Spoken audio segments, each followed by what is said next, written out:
Hello everybody, जय सियाराम, जय ओंकार जी की। आज हमारे 51st डे के चैलेंज में, अकाउंटेंसी के चैलेंज में हम लोग एडमिशन ऑफ पार्टनर पढ़ने जा रहे हैं। ठीक है, एडमिशन ऑफ पार्टनर में जितनी भी एंटायर थ्योरी पार्ट है वो प्लस प्रैक्टिकल पार्ट है वो दोनों के दोनों आज हम शेयर करने वाले हैं। जितना भी अच्छा कुछ हो जाएगा आप नोट्स बनाते रहे, उसके हिसाब से हम लोग आगे अकॉर्डिंग टू नोट्स काम कर रहे हैं। ठीक, अब इसमें सबसे पहले स्टार्ट करने के पहले मैं इसको आपको कंफर्मेशन दे दूं कि एडमिशन ऑफ पार्टनर की नीड क्या होती है और नीड के बाद इसे ऐसा क्यों किया जाता है, इन फॉर्म क्या किया जाता है। तो सबसे पहले स्टार्ट करने के पहले चैनल को सब्सक्राइब कर दें। Let's begin. कॉमर्स की असली जर्नी यहाँ से शुरू होती है।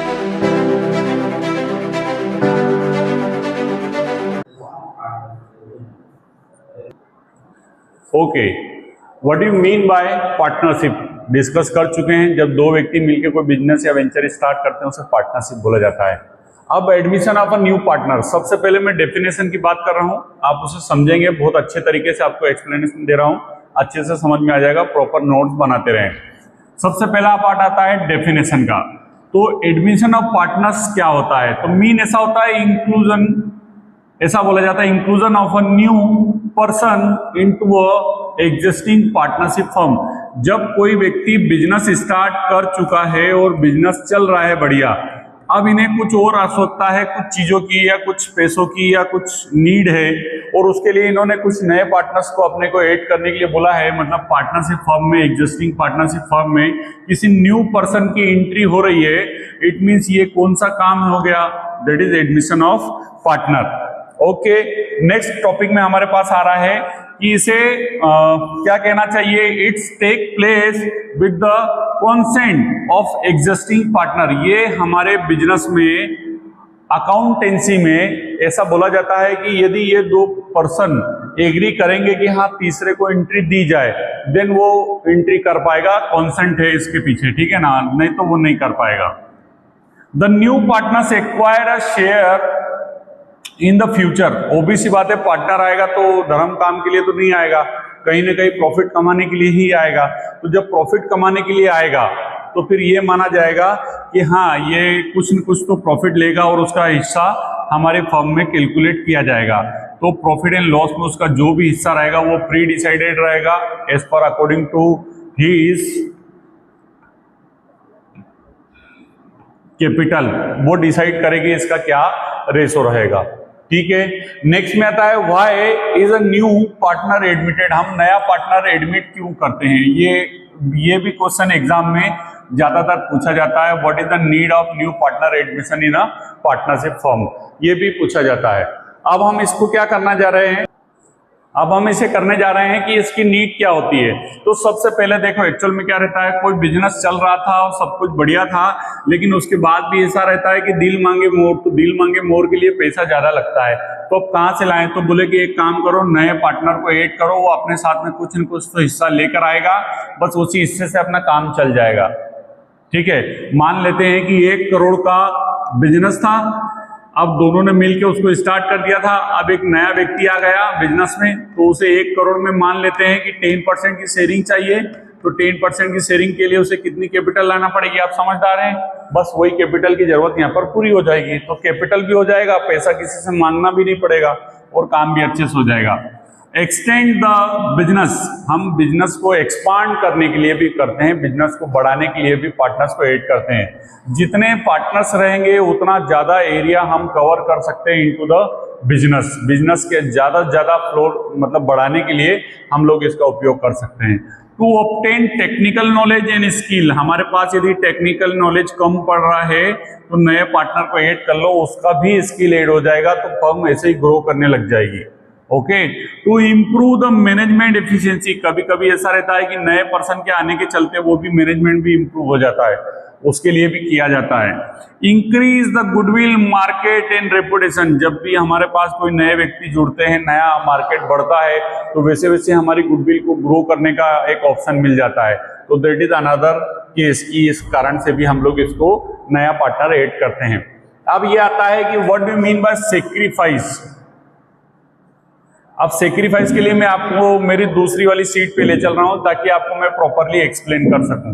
अब क्या होता है समझना आप जरा ध्यान से। हमारे पास दो पार्टनर है, ये मैंने दो पार्टनर बना दिए,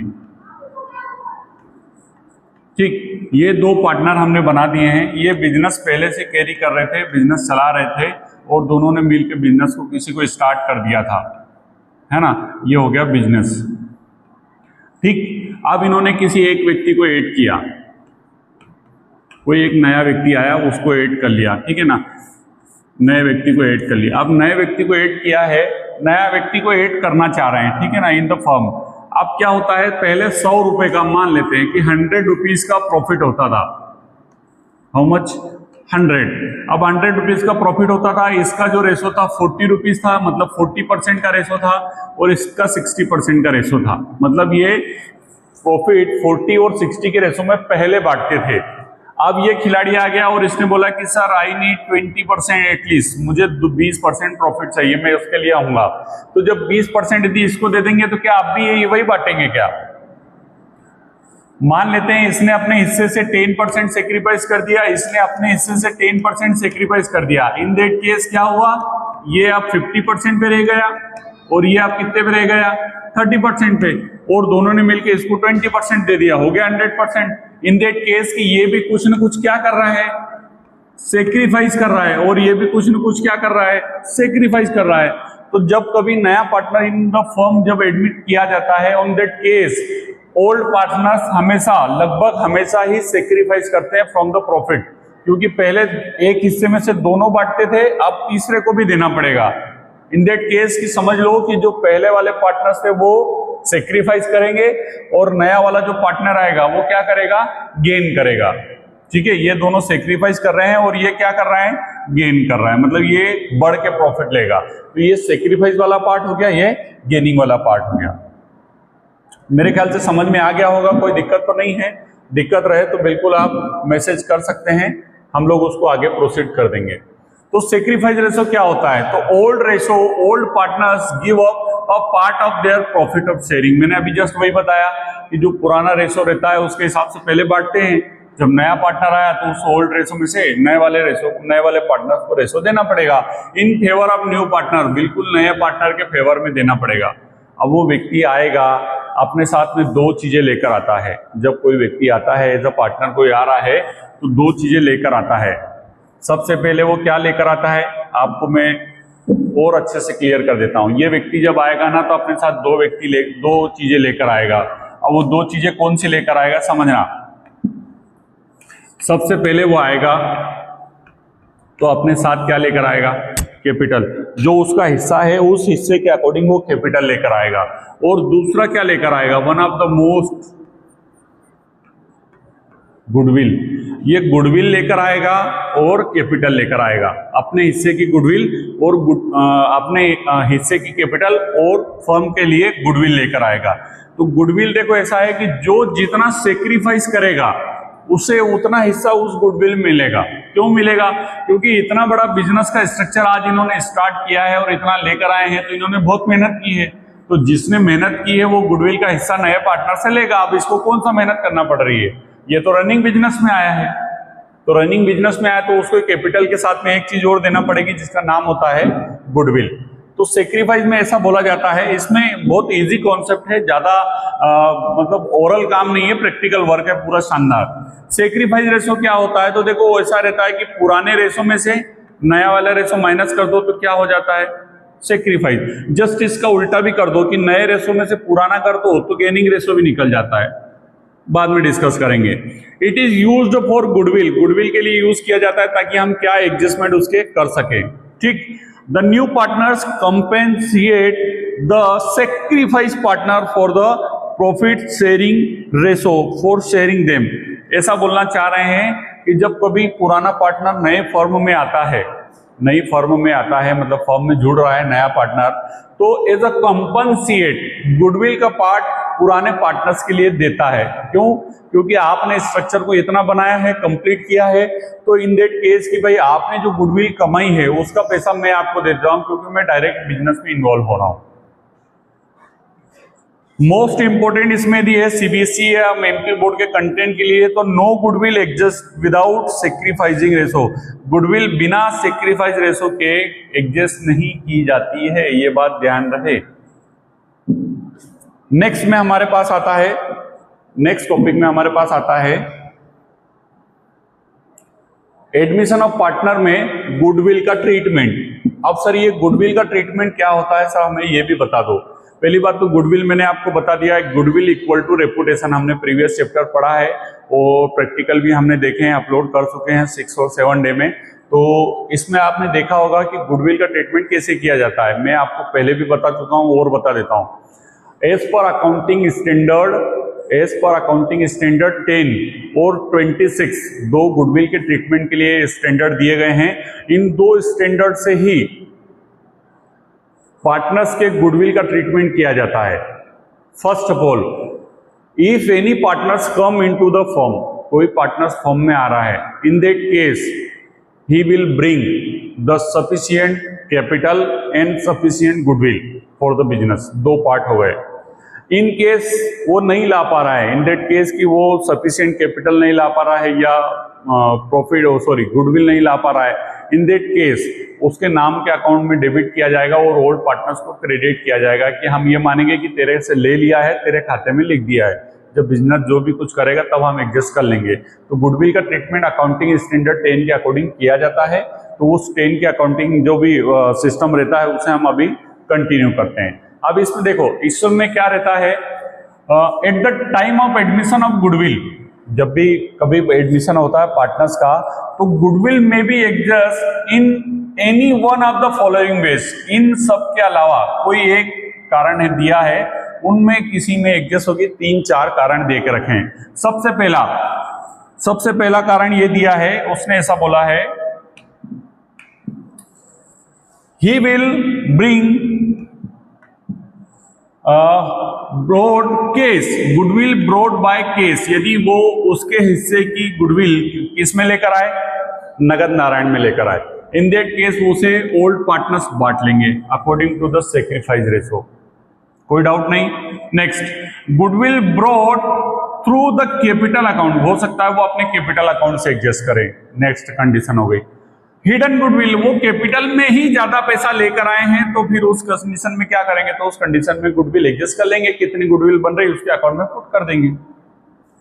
goodwill already appearing in the books, goodwill books में देख रखी है। मान लेते हैं कि फर्म की गुडविल कितनी है, तो बोले फर्म की गुडविल जो है मान लेते हैं 50,000 की गुडविल है, तो 50,000 में उसका कितना हिस्सा है, मतलब 1/5 का हिस्सा है, तो मैंने 5 का डिवाइड कर लिया, मतलब वो 10,000 रुपीज की गुडविल एडजस्ट करेगा। ऐसा कैलकुलेट करते हैं, ज्यादा टेंशन नहीं लेना है, आगे अपन करेंगे। नेक्स्ट में आता है treatment of reserve and accumulated profit.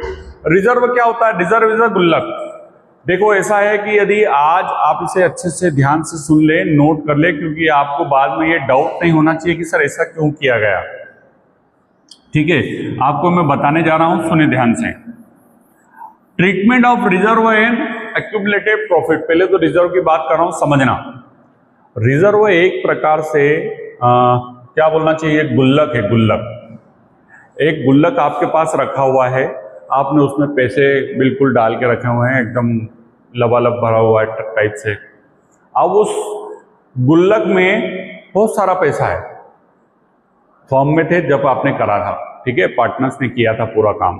अब क्या होता है कि कल नया पार्टनर, कल आ रहा है नया पार्टनर, आज की बात कर रहे हैं, कल नया आएगा, तो जब वो पार्टनरशिप में हिस्सेदारी ले रहा है, फॉर्म में हिस्सेदारी पार्टनरशिप ले रहा है, तो क्या वो गुल्लक में भी हिस्सेदारी लेगा जो आपने अलग से सेव किया है। तो इन दैट केस जब भी कभी नया पार्टनर आता है, तो नया पार्टनर आएगा तो before the coming of new partner, है ना, before the coming of new partner हम लोग पहले ही हमारा रिजर्व बांट लेंगे। वो आएगा तो अब तक उसे गुल्लक खाली मिलेगा, क्योंकि जो सेविंग हमने किया है उस सेविंग के अकॉर्डिंग हम लोग क्या कर रहे हैं, उसको डिवाइड कर रहे हैं। अब वो नया व्यक्ति आ जाएगा तो उसे उस सेविंग में क्यों हिस्सा दें, तो वो रिजर्व की बात हो गई। अब एक्यूमुलेटेड प्रॉफिट का मतलब ऐसा है कि कोई पार्टनर बिटवीन द मिड आया है, मतलब मिड सेशन में उसने ज्वाइन किया है, तो बीच में जब तक उसने ज्वाइन किया तो उसके पहले भी कोई फर्म ने प्रॉफिट अर्न किया था, तो ओबीसी बात है, उसके पहले का प्रॉफिट कैलकुलेट किया जाएगा। एक्यूमुलेटेड प्रॉफिट कहलाता है। और उसे कैलकुलेट करके हम लोग क्या कर लेंगे, उसे डिवाइड कर लेंगे। डिवाइड करना इसलिए जरूरी है क्योंकि वो जब आएगा तो हमने नए सिरे से आज बिजनेस को स्टार्ट कर रहे हैं, मतलब आपके आने के बाद में जो भी बिजनेस आदमी करेगा उसमें आपकी हिस्सेदारी रहेगी, उसके पहले वाले में नहीं। Reserve and accumulated profit existing in the books distributed among the old partners, ये ओल्ड पार्टनर्स में बांट दिया जाता है विदाउट एनी टेंशन, क्योंकि उन्हीं का पैसा है।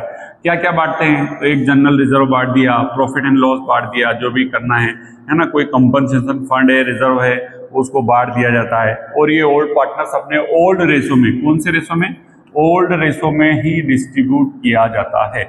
नेक्स्ट में आता है new profit sharing ratio. Sir क्या होता है, it is the ratio in which all the partners include the new partners agree to share future profit and loss. नया पार्टनर आया तो नया पार्टनर आने के बाद में उसका जो रेशो रहेगा उसके अकॉर्डिंग हम हमारे प्रॉफिट एंड लॉस को एडजस्ट कर लेते हैं। की पॉइंट में बात करूं तो it is decided by the partners manually, जो भी रहता है उसको डिसाइड किया जाता है आपस में डिस्कस करने के बाद, है ना। It is applicable only for the future profit and loss, बाद के प्रॉफिट के लिए अप्लीकेबल रहेगा, पहले के प्रॉफिट के लिए नहीं। Old profit sharing ratio is applicable only till the date of admission, जब नया पार्टनर आएगा तभी वो लागू होगा, पहले लागू नहीं होगा। तो कुल मिला के ये हमारा टॉपिक, ये आधे से ज्यादा पार्ट हमने कंप्लीट कर लिया, ठीक है। इसमें ऐसा बोला जाता है कि न्यू रेशो कैसे निकाला जाता है, फ्यूचर शेयरिंग रेशो निकाला जाता है, ठीक है। ओल्ड रेशो कैसे निकाला जाता है, तो टिल डेट ऑफ एडमिशन, जब तक रहेगा उसी तक तब तक कैलकुलेट करके निकाला जाता है। मतलब कुल मिला के देखा जाए तो हमारे पास जब नया पार्टनर आता है उसके पहले तक का हिसाब किताब अलग, जब पुराना मतलब कर लेते हैं, जब नया आ जाए तो उसका हिसाब किताब अलग हो जाता है। अब बात ये आती है कि sir need for capital adjustment, capital का एडजस्टमेंट कैसे किया जाता है, आपको मैं समझा रहा हूं, अभी क्वेश्चन पे भी आएंगे, सारे क्वेश्चंस करेंगे। After the admission of a new partner, the capital of the partners may not be proportionate and their new profit sharing ratio। मतलब ऐसा कहना चाहते हैं कि जब भी कभी एडमिशन होगा तो पार्टनर्स की जो कैपिटल रहेगी पार्टनर्स में नोट भी, ये सब जरूरी नहीं है कि वो पार्टनर्स के नए पार्टनर्स के प्रपोर्शन में ही होती है, कभी क्वेश्चन में टर्म्स एंड कंडीशन दी होती है तो उसके अकॉर्डिंग भी होता है, ठीक। Their capital R adjusted in the gaining ratio, sacrifice ratio to make them proportionate of new profit sharing ratio। इसी के लिए हम लोग क्या निकालते हैं, गेनिंग रेशो निकालते हैं और सेक्रीफाइस रेशो निकालते हैं। एक्चुअल में दो पॉइंट को मैं समझा देता हूं फिर से एक बार और, ताकि आपको और थोड़ा सा अच्छे से क्लियर हो जाए। जब नया पार्टनर आ रहा है तो वो अपने हिस्से की कैपिटल लेकर आ रहा है, जब वो अपने हिस्से की कैपिटल ला रहा है तो ये बात आप विशेष रूप से ध्यान रखें कि वो अपने हिस्से की कैपिटल अपने प्रॉफिट के हिसाब से ला रहा है, तो जरूरी नहीं है कि पुराने पार्टनर्स भी उसके अकॉर्डिंग ये कैपिटल रखें, मे भी चेंज हो सकती है।